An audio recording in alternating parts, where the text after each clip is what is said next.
I don't know if many of you know much about Brian. I met him through the Cedarburg Plein Air events when we were competing and having fun, drinking wine and painting and hanging out together. And I know that he studied at the American Academy in Chicago, and he's enrolled in the School of Representational Art, which is a French style atelier type school. He was influenced by Monet, and he's, basically currently he's interested in like tonalism, which is sort of a mystical, realistic way of looking at the world. And maybe he would be better at explaining that. But I'm really honored that he would offer to come and share with us today. And it's great seeing you. You too, Judith. So let's see if we can put it on a speaker view. So there it goes. I'm going to let you share, and then at the end we can ask questions. Okay, guys? Okay. What do you want? You want me to talk about my process, or what, my style, or tonalism, or what would be best? You can, whatever. Well, we have, you kind of picked up that we've been, most of us have been just talking a lot about design and the influence it has on composition, and the struggle between seeing. You look at the outside. Most of us are realist painters, and we look outside and we see a tree, but we sometimes don't. There's two factors in seeing a tree.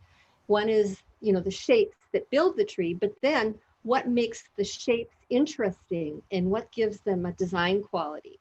And okay. That's some of the ideas that we've been kind of floating in our head in terms of, because, and they don't have, I'm right now in the middle of doing some plein air and realistic painting, but then I'm also working with abstraction. So I know that you take a scene in Cedarburg and you somehow magically transform it into something, so if you maybe talk about your process, talk about how you feel about your paintings, okay. And, okay. Is that helpful? Sure. I mean, probably the best way, let me know if the volume is okay, because I can control that on my end too. Perfect. The first kind of realization I had as a plein air painter was at the first Door County Plein Air. And it was the first event that I had ever done.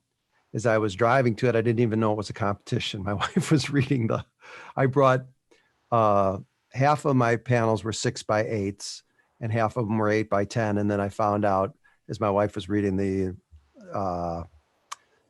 pamphlet that it was 8x10 or larger. So I didn't know what to expect. I went there, but I had just watched a video, and a Scott Christensen video, who, I don't paint like Scott does, but he's he's really he's got straight ahead, very easy to understand the way he goes about painting. And one of the things that I realized right before right as this plein air was happening, was I didn't have to paint exactly what I was looking at. I could mix, if something was green, it could be blue. If something was warm, it could be a warmer something than green. It didn't have to be yellow or red. That was the first kind of, I had a very successful event, and that was my first foray into realizing that I didn't have to blindly try to copy what was out there. The next big kind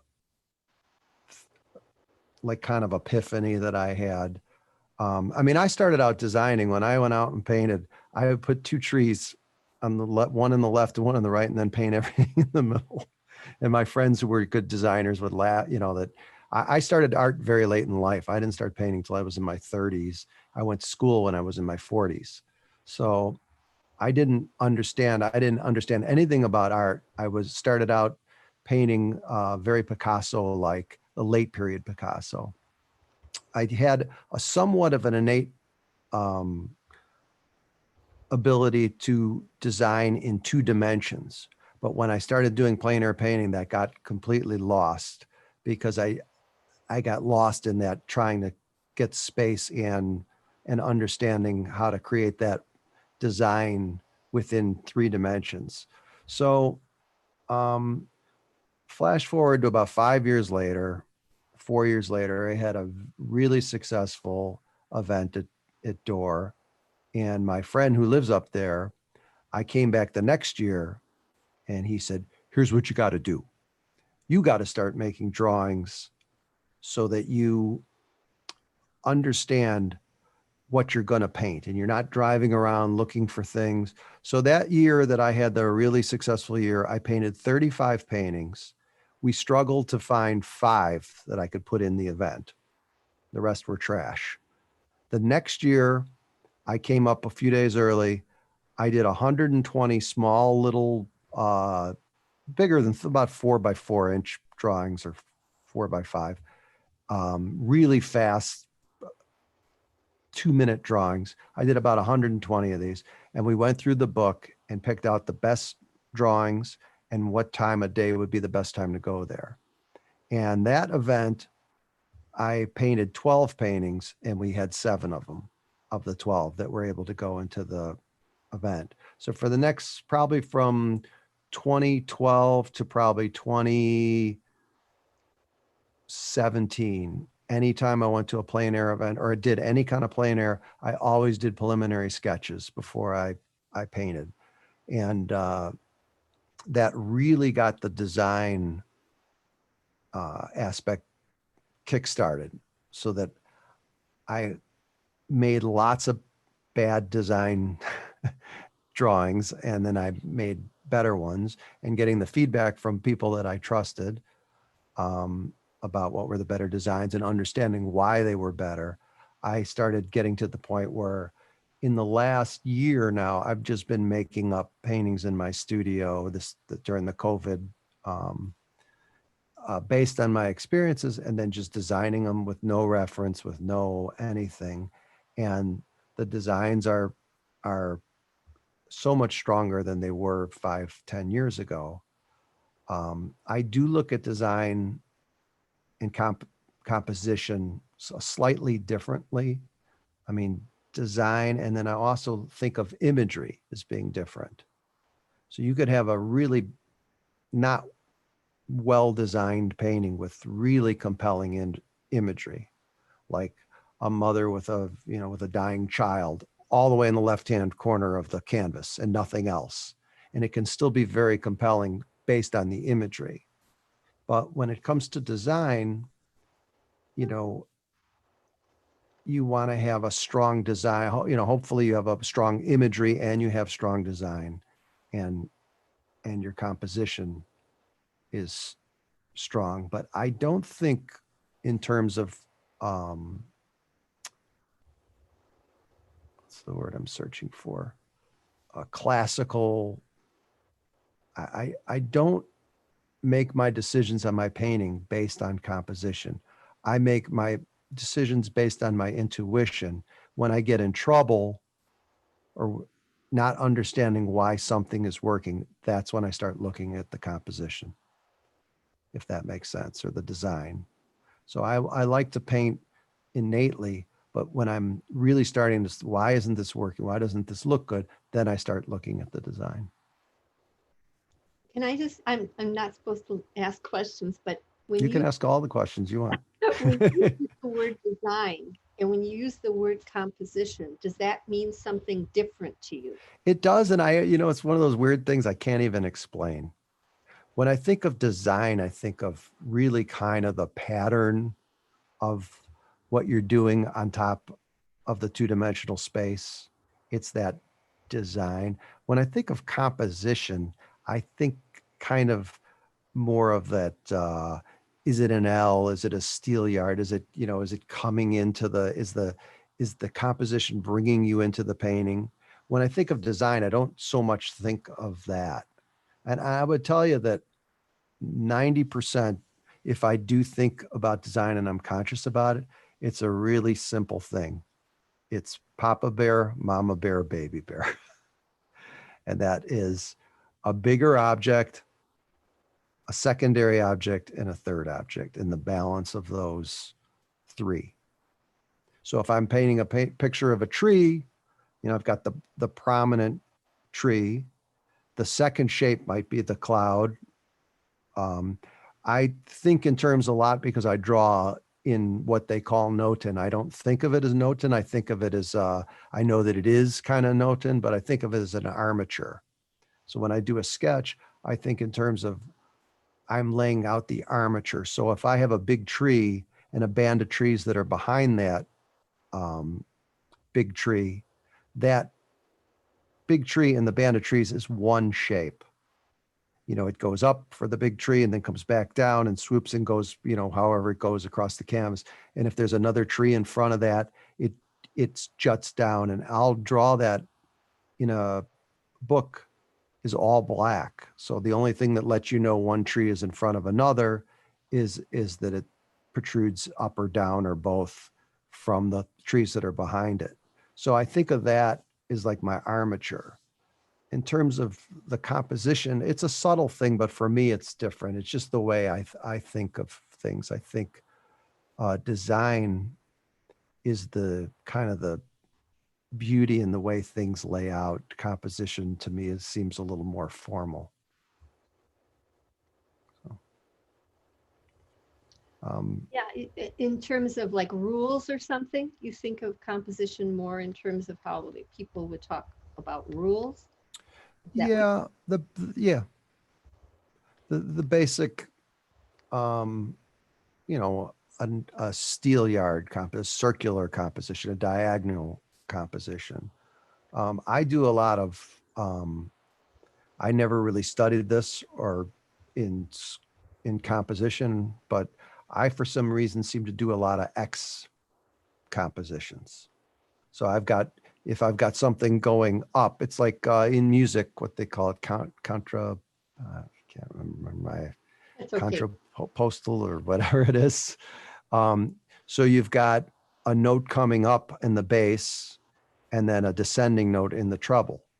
So while one note's going up, the bottom's going up and the treble is going down.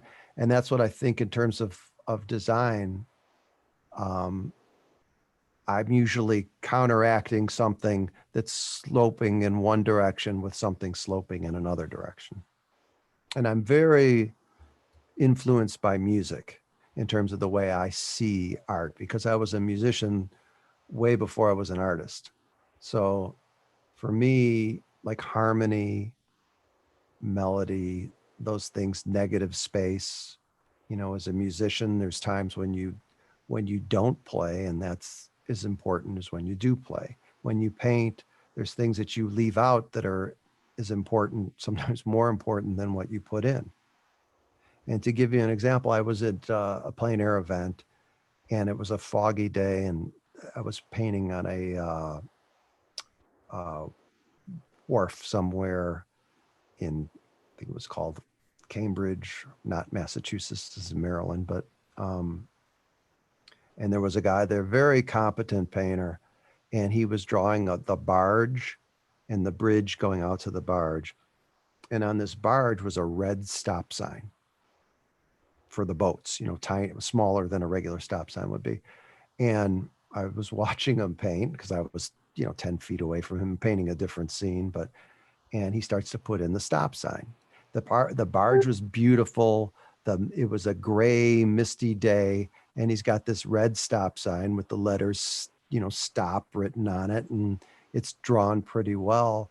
But to me, that didn't really enhance the scene. It really kind of cut the mood of the scene.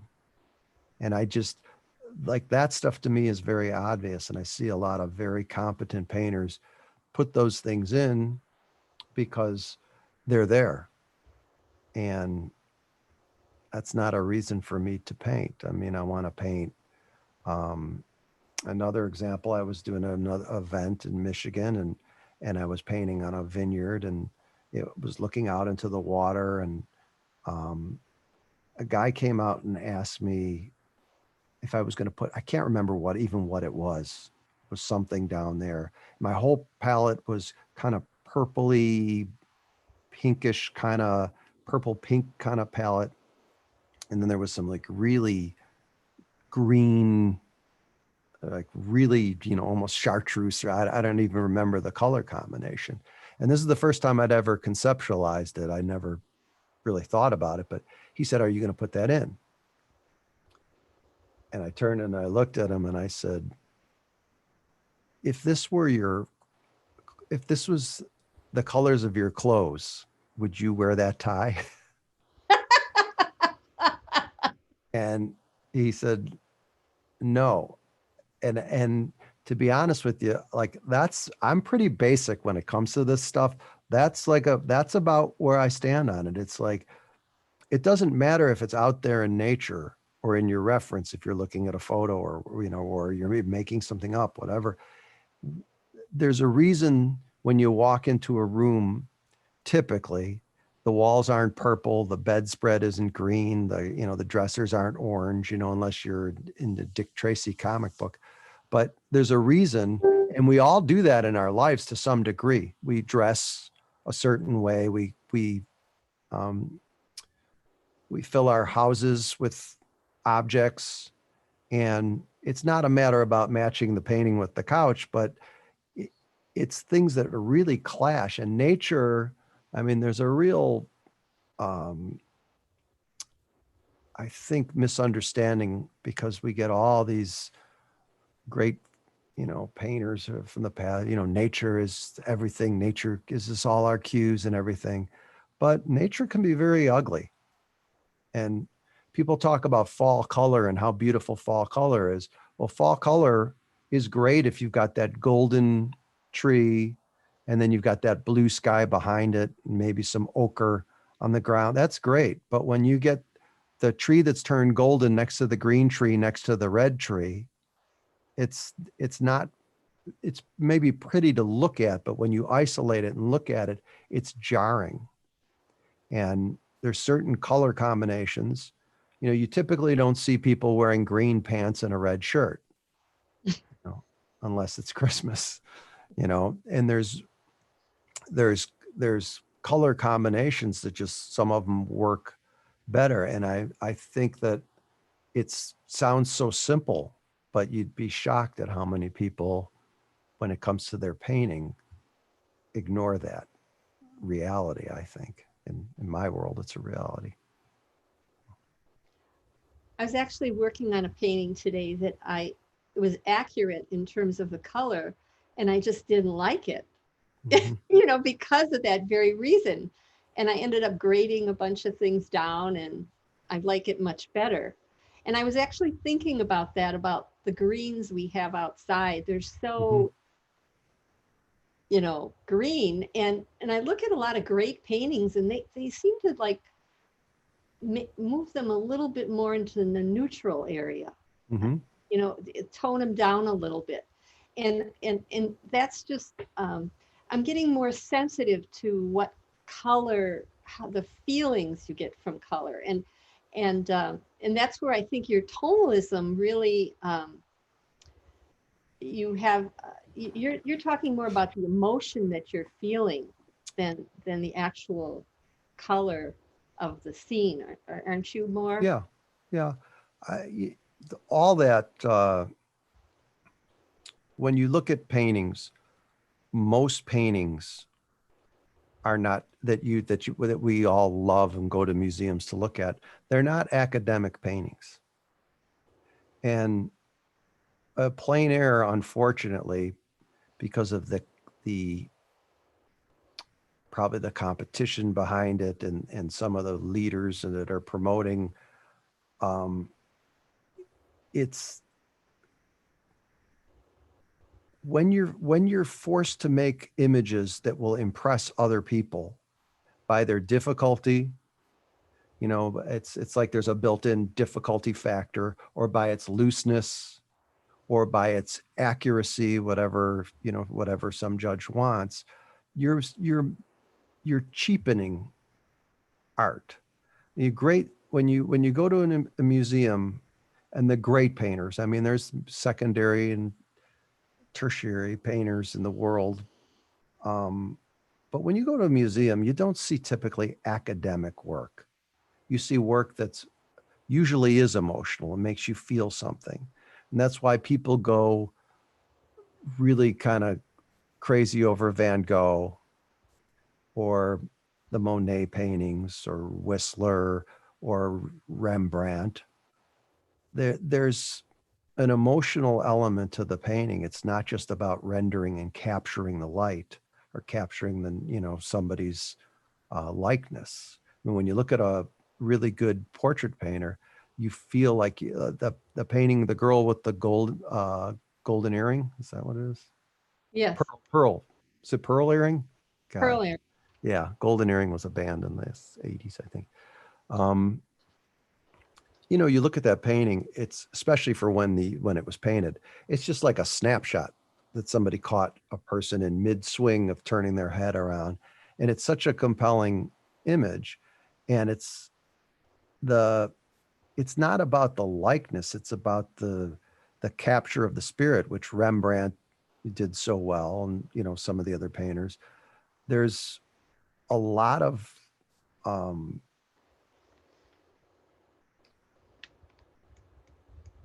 praise heaped upon academic painters these days. And I think people don't respond so much to academic painting other than to say it's, wow, that's really good, or that's really hard.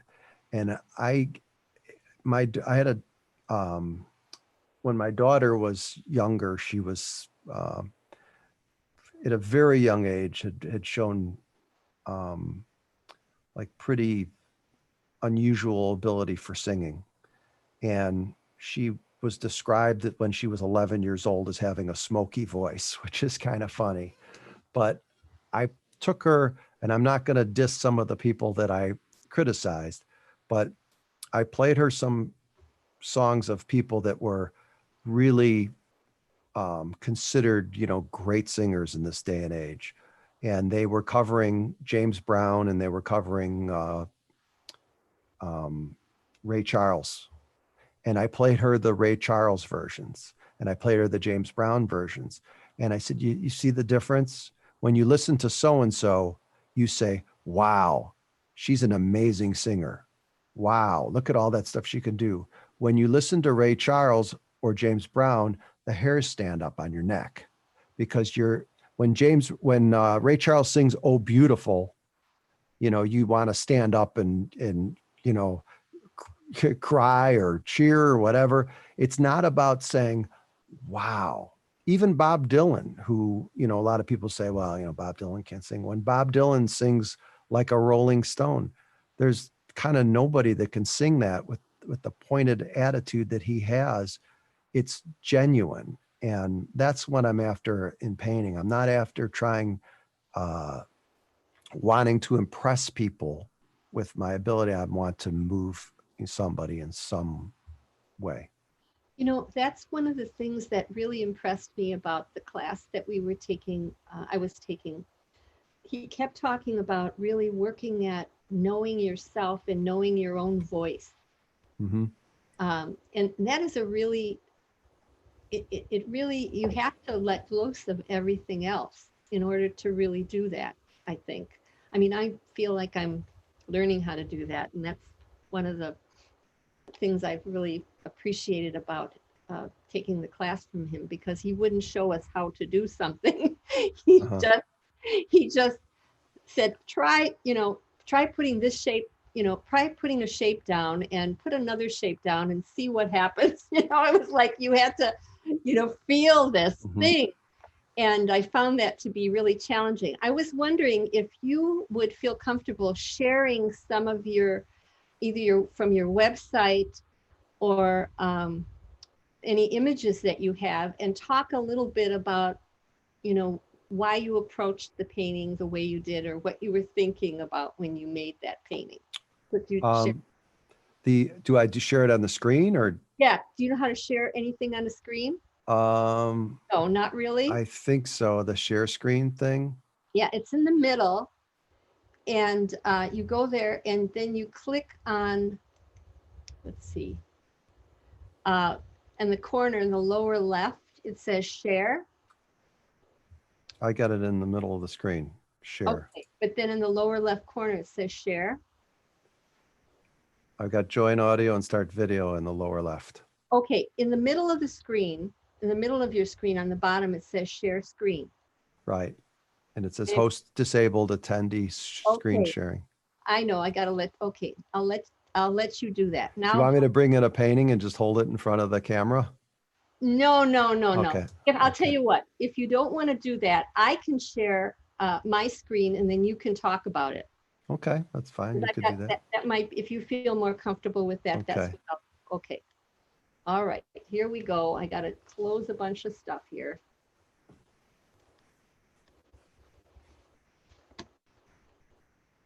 And make some stuff big. And is there can you see the screen here? Yeah, I can see it. Any particular painting you'd like me to pick? One. You could, why don't you do one of the clouds maybe in the second row? Because these are the most recent. Maybe the one, that one, any one of those three in the right side there. It's fine. This one? Yeah, that's fine. You can click on them both. I can talk real quick about, okay. I think as big as I can make it, right? Yeah, probably, because it's not a huge image. Okay. Yeah, it's breaking up a little bit in the quality, but okay. All right, it's pixelated a little bit. So yeah, this is just, I'm messing around in the studio and just making images. I'm not 100% happy with this painting. Oh, that's better focus. I don't know what's going on. There we go.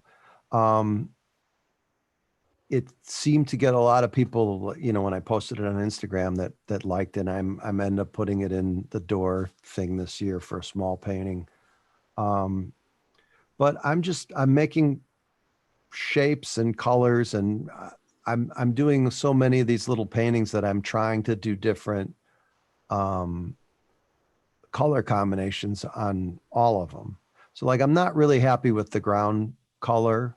I think a little bit, it could be better in terms of its integrating with the cloud and the sky. But if you go to the next one, I think I'm trying to think of how I go to the next one here. Probably got a backspace somehow, and yeah. Go back and just. Yeah. You want me to do this one? So yeah, that one's fine. That one or the one to the left. Okay. Now, this is not as dramatic. This is not as dramatic as the other painting in terms of its, color. It doesn't have the sun, but I like the harmony on this one. I feel like it's a stronger. And this is just me in the studio. These are small little paintings, and I'm putting down paint. And when you say small, what size do you mean? This is 6 by 6 inches. Okay. Small little painting. And I'm just putting down, are you moving the mouse back and forth or something? It keeps kind of coming in and focus. No, I'm not touching anything. Oh, that's weird. I don't know why it's doing that. Sorry. This is just about now, like the sky was pretty intuitive. I think I made some changes and did some things over a time, but then the ground plane was a little more compositionally, it was more composed, because I knew that I wanted something to kind of lead into that, even though that we're talking about such a tiny space. When you're on a 6 by 6 painting, that's probably an inch, if it's even an inch. So you know, I go in and out of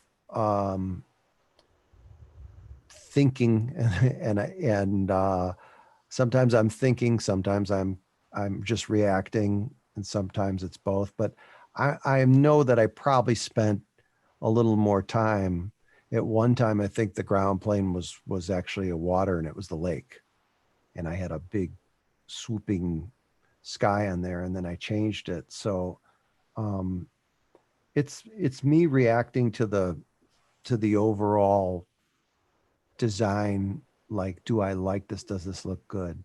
And if I don't, it means cutting into something and, you know, cutting the sky or making the clouds smaller, making the clouds bigger. But it's all just kind of, they're almost exercises in the studio. But as much as they're exercises, they're painted like you would almost paint abstractly, because I'm just wanting to create interest with shapes on that one.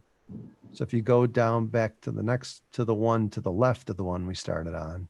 This one right here? Yeah. Ooh. So, and these are all just made up images in the studio. There's no, you know, it's just me messing around. So, you know, you paint for a while and you know things and you have a certain understanding. So you know, you see it get bluer as it's going back, kind of I'm trying to create a little distance in a small painting to give you the sense that it's going back in space, and, you know, trying to create some drama with the light. And then, you know, once again, it goes right, your eye goes right to the sky because it's a very low horizon, and the predominant uh, image, like if you go back to the Papa Bear, Mama Bear, Baby Bear thing, um, the one big diagonal that goes from low left to right is the major sense. Low left. Low left, little higher up. The blue, there you go. If Right you here? follow that on a 45-degree angle, there you go. That's the major thrust of the thing. The one kind of behind it is the like a secondary, This and one? then yeah, and then you're left with some, you know, the ground is So what kind of about that piece on the ground that's the bigger tree that's coming this out there. So it's there? just, yeah, these are just not always, I don't always think of them in terms of I need a something, you know, it usually when I'm having a difficulty, I put a ground plane on that I didn't like, I'll come back and think, well, um, this is too dominant a shape, or this is too dark, or, you know, all those decisions that I make just kind of on feel.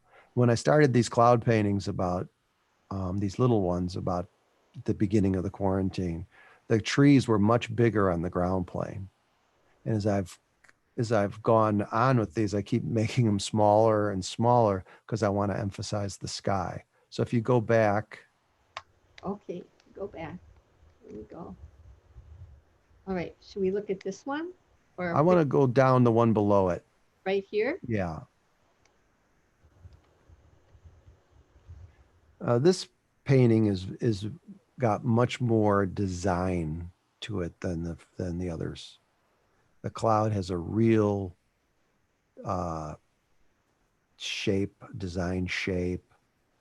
The moon is up there as kind of a design point because I felt like it needed something up there, as is the orange below, as is the bigger tree on the right that counterbalances the moon. So all that stuff is just kind of done. And these are all painted pretty quickly. They're not, you know, most of them. Now I do come back and completely paint over them or paint over parts of some of them.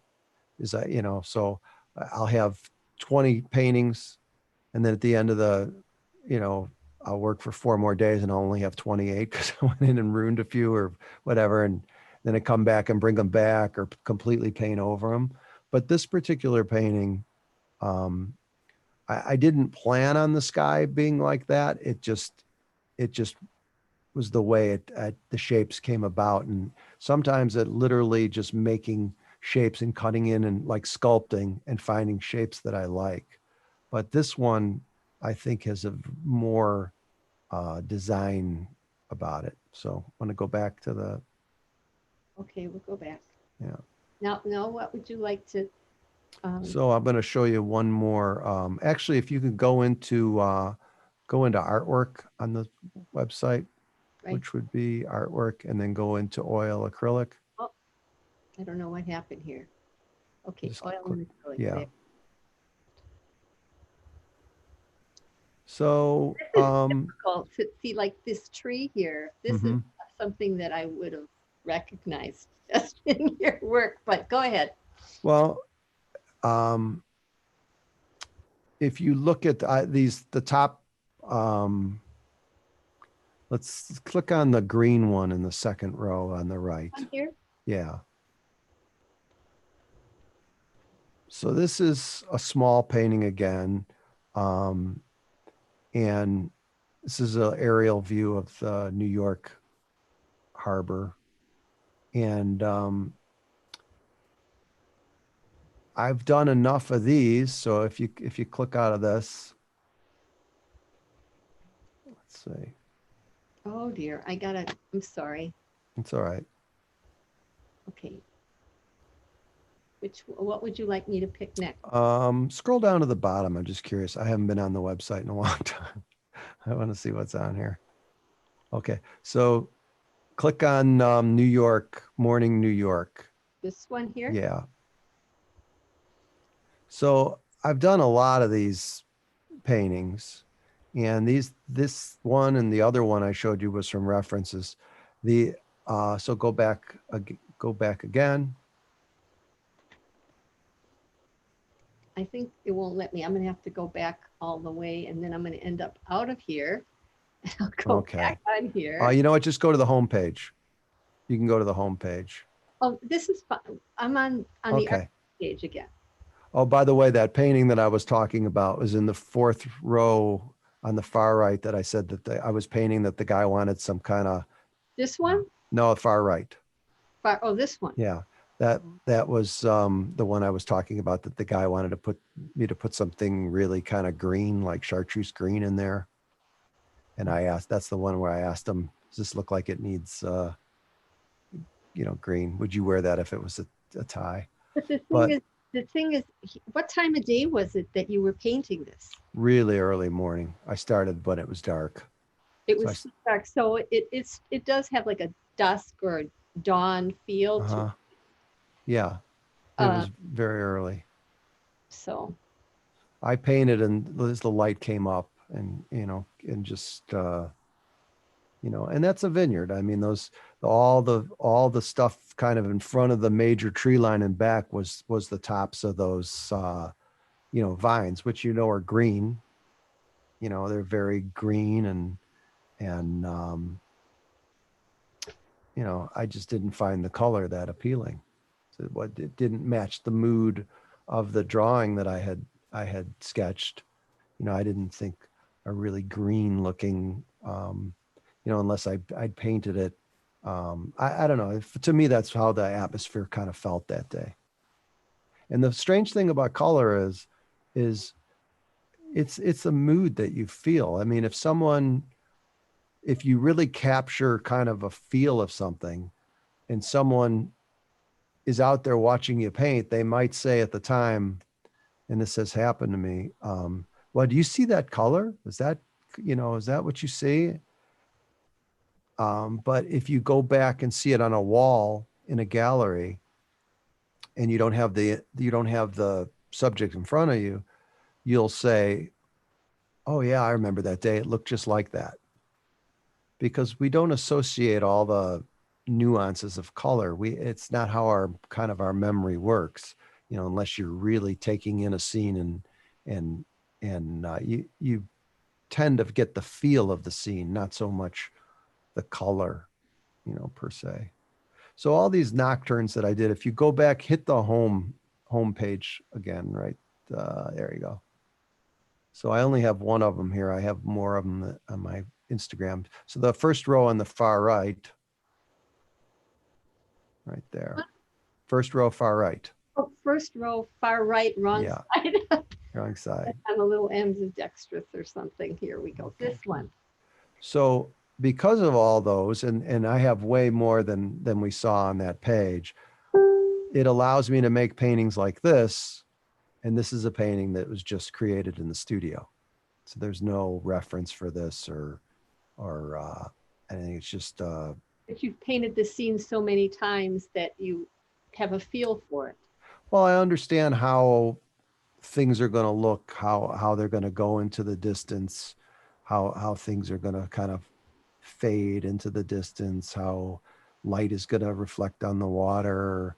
Um, you know, when you paint and you're a painter, and this is where design to me comes in. Um, if you're looking at a scene and you have a photograph and the reflection on the water is runs halfway down the page of the photo or the picture, it might not look good to paint it that way. It might look good to cut it shorter, or vice versa. You might, for the sake of the design, if you had a really uncomplicated design, you want to really, I have a friend, John Brandon Sills, who does that. He draws his lines of light coming down, or they're, 3/4 the length of the canvas.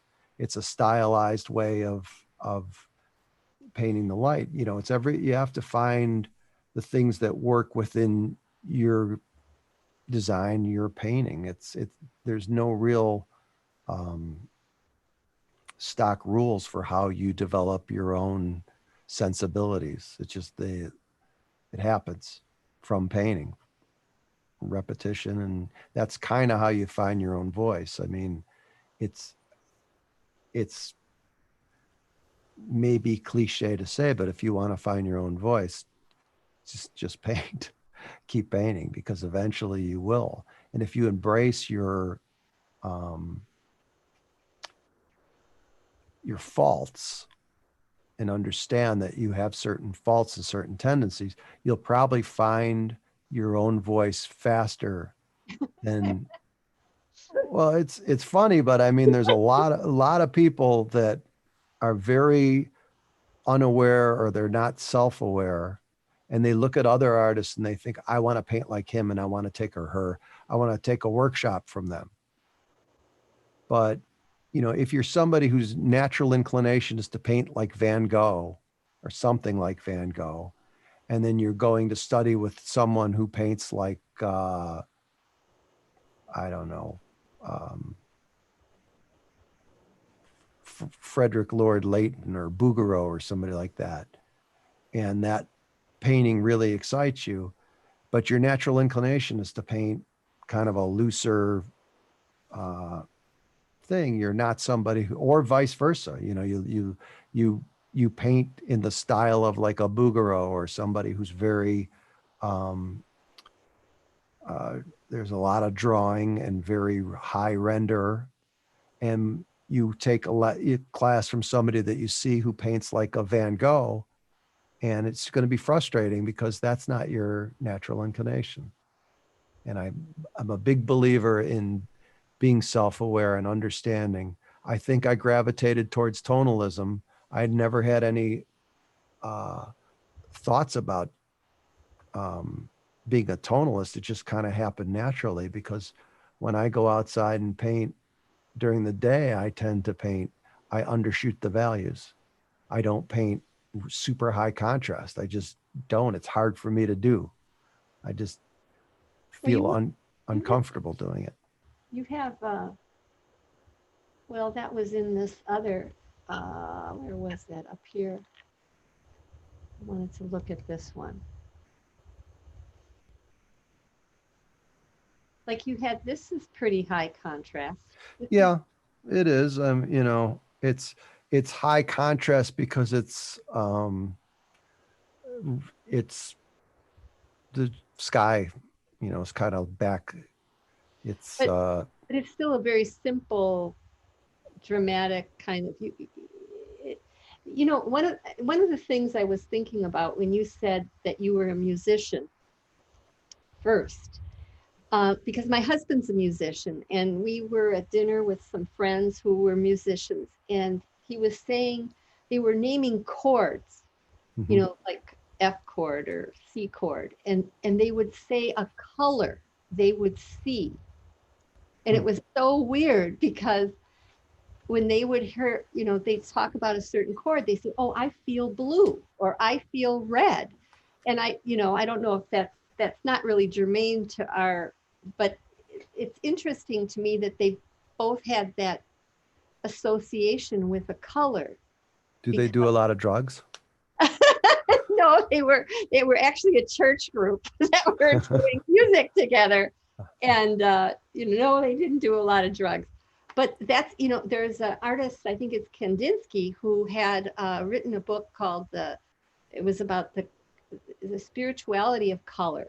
There's something about, and I've never read the book, but color has a theory, can have a very, it really communicates a lot. Sure. Just pure color, and when an artist puts a color, understands that, he can create all kinds of feelings. And I see that in your paintings, that you create kind of a pathos in your paintings. There's a very quietness in your paintings. Well, I think if you want to relate it to music or chords, I probably paint my compositions, or a lot of them are in what we call minor keys. Mm-hmm. So, major keys tend to be happier, so yellow would be like a major, happy chord. So there's definitely some similarity between color and chording and music. You got me thinking something I was going to say. I didn't want to interrupt you, but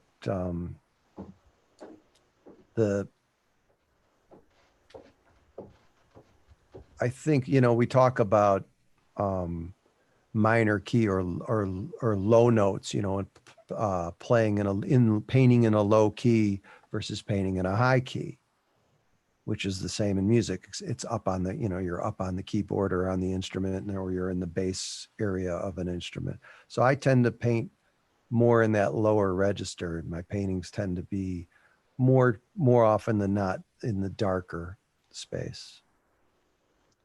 Well, I would like, if that would be all right with you, Brian, to give our other guests, an opportunity to ask you questions. Yeah. So let me stop the share here. And if somebody wants to ask a question, they can unmute themselves and ask a question. Well, Judith, that note that I dropped to you a few weeks ago about Wright and architecture. Well, architecture is very close to music, and when I was in school, there was a student next to me, and we had a Romanian instructor, and he's very dramatic. And he said to the guy next to me, "Oh, your plan is very nice. It works very well. It's very clear, but it does not sing." And everybody in the draft room started to chuckle a bit until we realized what he was talking about. And then there's a church in Paris, Saint-Ambroise, that was built in the 1800s and used machine. All the stones and everything were cut by machine. It was perfectly engineered.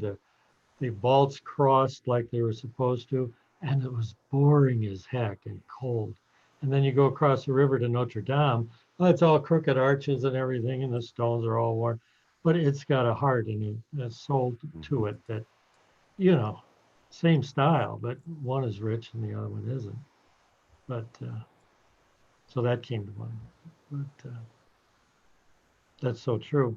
Mm-hmm. Oh, and Turner, he's got a famous scene where he comes in just before they're exhibiting their paintings, and he's got this great seascape, and he takes some red paint and just smudges it right in the middle. It's even in the movie about Turner. And everybody goes, "What are you doing to your painting?" And all of a sudden they go, "Oh my God, it's a red buoy for the boats in the middle of the ocean."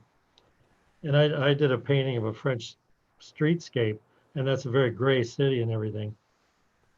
And there was a do not enter sign, the red circle with the white bar across it.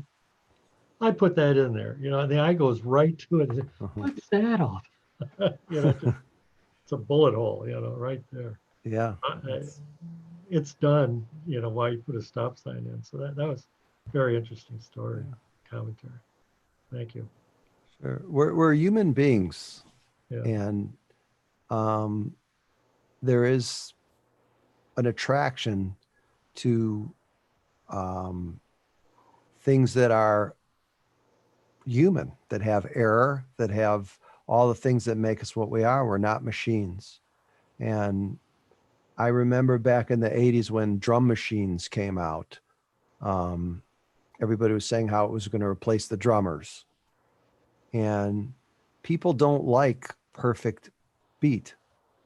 In fact, all the programs now have put in this, in the drum, gives you that ability to kind of give it some dither and make the drummer, kind of miss if you're programming thing, miss a beat here, like a little bit off, a little bit, so that it goes back. Because, even the most accomplished players, you listen to them, there's, if you isolate it, they're not going to be perfectly on every single beat. And that's part of what gives character. And I had a landscape architect tell me one time that what she did for character in a landscape was things that were odd, that she turned into, the things that were unusual and not ideal circumstances for the landscape, a piece of the home jutting out into something. That's where she found character, because a lot of the character comes from that. We're attracted to that. That's why when you listen, going back to my musical analogy, when you listen to the kids who are on American Idol or The Voice or whatever, they all have mastered a really high level of vocal gymnastics.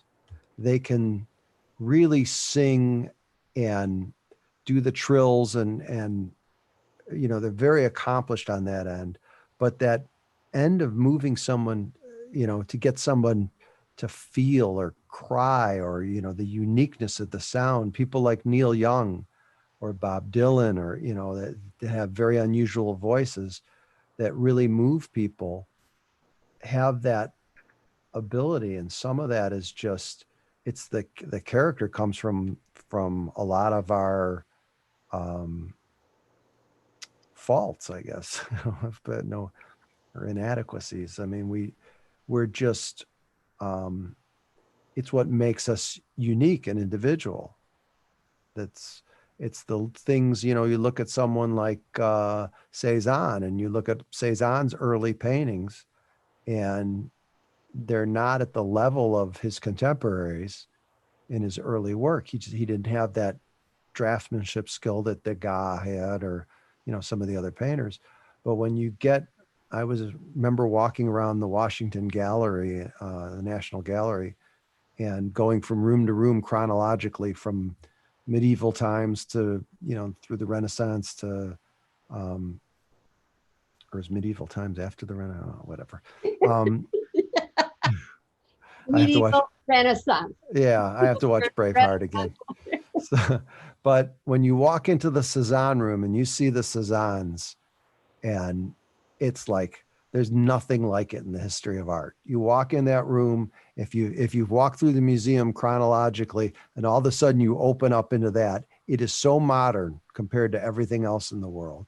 And the same thing with Van Gogh. I mean, Van Gogh didn't have the subtlety that Monet had, but he had this just raw power that when he unleashed it was just, phenomenal. So a lot of times people follow and they try to do what other people do. And if they're lucky, when they can't, they become themselves and they flourish.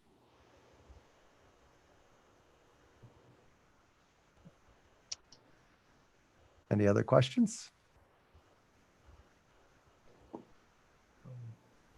Well, there was something that was interesting. I saw a Magritte exhibit in Chicago, the guy with the derby and the apple floating above the derby.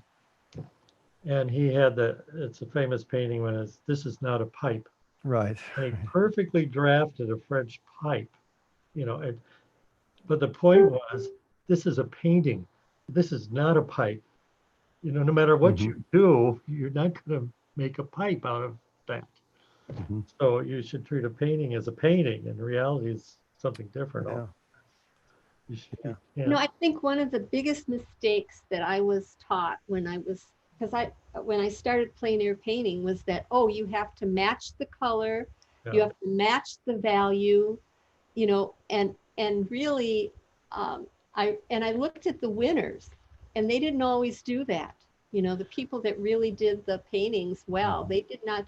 They had an aspect or something that they really brought out and were able to, in their design and their whole, everything they did was just focused on that idea that they had or felt or whatever. Mhm. At least that's what I'm starting to see and it was like, no, I don't have to have that tree there exactly. If I don't want it, I can move it, I can make it, I Mhm. can do that, and it sounds like it's so obvious, but it's really not. No, people have, it's really interesting. People have very different, um, I don't know what you'd call it, dividing line between what they think is a legitimate way to paint. Some people will paint like exactly what they think they're seeing, but the color will be completely different. Some people will paint the exact color, but the design will be completely different. Some people will paint the shapes exactly the way they are, but the color will be spot on. Some people will paint the color spot on and the shapes will be different.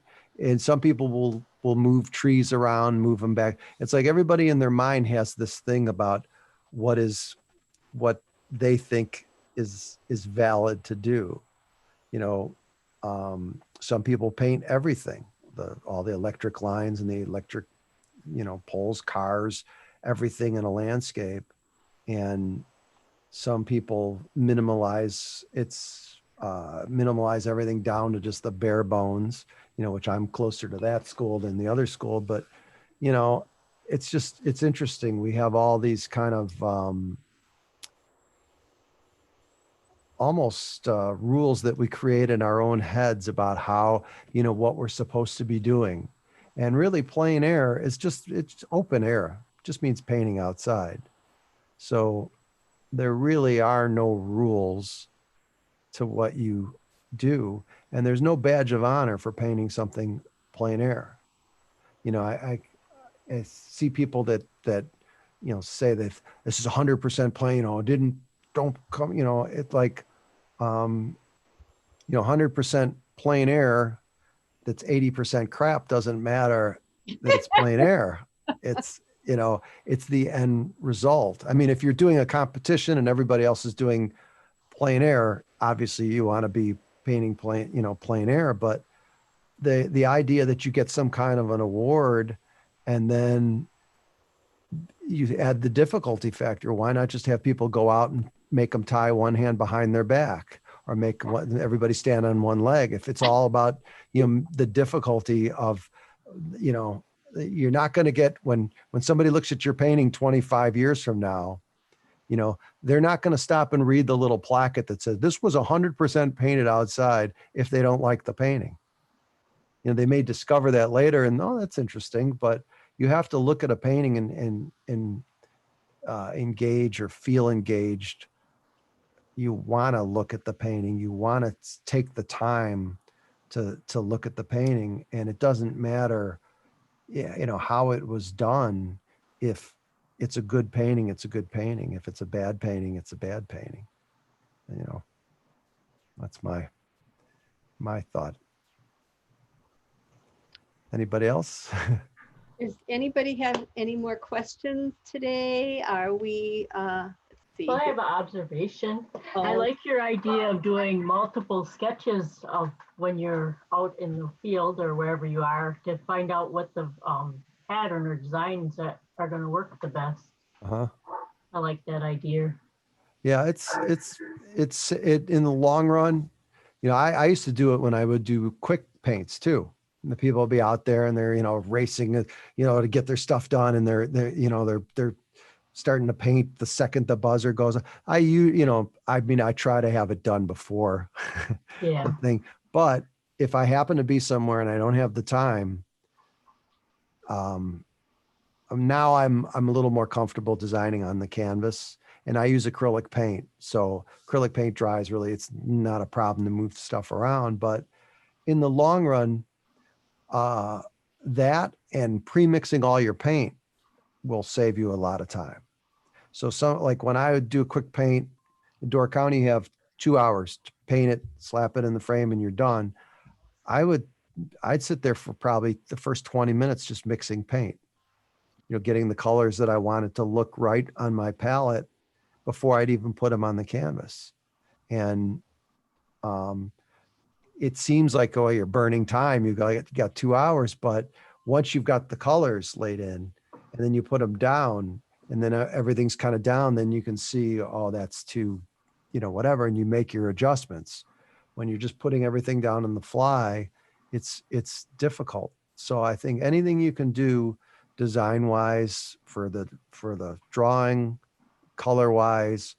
Another thing that I've done, I don't do a tremendous amount of it, but I do like to do is I'll take a board like an 11 by 14 or a 12 by 12, and I'll quarter the board and I'll do color studies of the design that I've done. So when I go out to paint, I might take the first day at a plein air event, and if I don't get to the event before it starts, I'll spend the whole first, like in Cedarburg, because Cedarburg was a lot of time to do very few paintings. I'd spend the whole first day drawing. I wouldn't do any painting the first day. And then I didn't really do color studies in Cedarburg, but I've also been at events where I've done color studies, divide a board up and just do, sometimes I'll sit on my porch and do them, just get. Okay, can I ask about these color studies? This is Uh-huh. interesting to me. You divide it in quarters, Uh-huh. and do you have the little sketch in there, and then you just put the values of or the different colors you have and play around with the same sketch 4 different ways? Yeah, typically, yeah. And what I'll do is I'll mix up. So I start by mixing paint, and I'll mix up.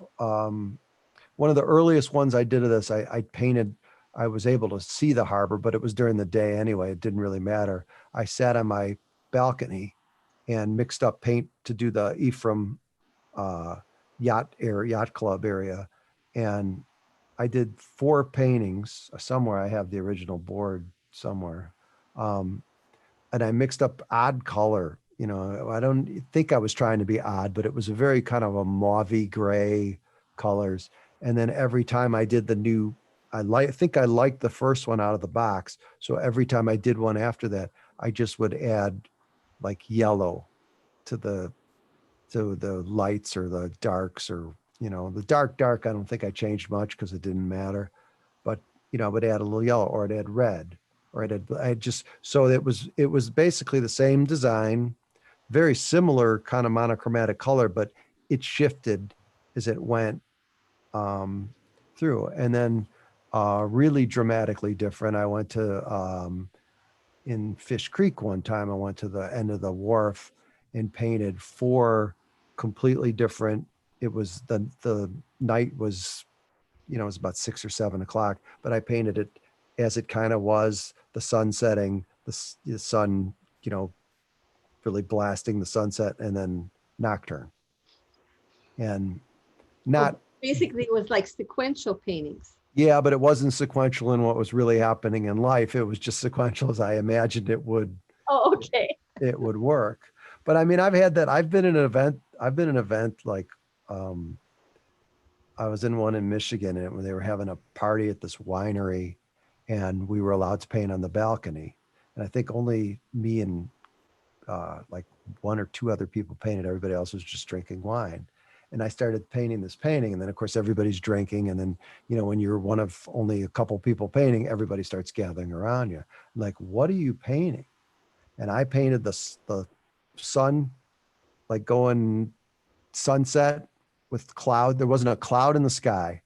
I painted the vertical of the 1 by 2 vertical of the sun going over. I had a little peninsula stuff on the bottom, and then clouds kind of going up the canvas and a sun kind of half behind the cloud or whatever. And there wasn't a cloud in the sky when I was painting. And everybody's like, what are you painting? What are you painting? And oddly enough, the sky turned into what I was painting. It kind of went, not the same exact color, but all of a sudden clouds appeared at the, sometimes that happens on the water. You get all these clouds right around the sunset, and it actually looked pretty close to what was there. And, you make those choices sometimes I've done quick paints certainly during the day where I've, we're just waiting for one cloud. All you get is like one little wisp the size of a cotton ball in the whole sky, and you put it in. And, sometimes you guess because you've been out there enough to know, and you've seen what things look like, and you'd be surprised how much sometimes better you are painting the way it should be than trying to copy what you're seeing, because you get really caught up in the minutia when you're just painting. That it's going to be, if you've seen a sunset, it's going to be oranger down by the horizon. It's going to kind of almost all the intensity is going to be down by the horizon. As it goes up, it's going to kind of go into a yellower, kind of more muted, and then maybe a green as it goes away from the water. And you just kind of see these, that's another, thing when you go out and you're not painting, it's good to really look at things and understand, that's kind of, I think everybody who paints landscape at some point realizes at one point they have that aha moment where they realize that it's purpler up to the, like a purple blue at the top. It gets bluer, then it gets green, and it gets kind of a hazy orange, like at 6 o'clock at night or during the summer by the horizon. And you see, and it's definitely darker, and then it goes lighter, and you see that gradated sky. And a lot of times that's just what you're just painting it from memory. That it's gonna gradate like that. And then there's the decisions you make. Do I want the sky to gradate? I know it does that in nature, but is it going to be better for my design if I keep it one solid color? Because I don't have that much sky, and I want to emphasize, something about the sky, and I want it to be darker, and I don't want it to gradate. Sorry. So, it's a mix. It's a mix between gathering knowledge, experimenting, and observing. So. Well, I think that we have really had a real wonderful, it was just so fun for me. And it's so great to see you. You too, Judith. And I think if anybody else has want to ask their question now, they're going to need to ask it. Otherwise, I think we're going to call it quits for tonight. I do want to remind you, on the 21st, Jane is going to be doing her talk on abstraction and her acoustic wax work. And I'm actually going to take off next week. So we're not going to have our class next week, our meeting together. I haven't had a week off for a while, and my husband wants me to go somewhere with him. So I hope you guys will see you on the 21st then, okay? Okay? Okay, Good. thank you. It was fun. And I will check, Brian, I will have this up on YouTube hopefully, and I will have yours, John, on YouTube as well. Okay. That's part of why I'm going to take off too, so I can get it done. Okay, thank you. Okay. Thank you. Thanks, guys. Good night, you, everybody. Thanks, Brian. Bye. You're welcome. Thank you. Have a good night. Great Night, talk. I enjoyed it a lot. Thank you. Great. Thank you. Yeah, I enjoyed it. Great. Thank you.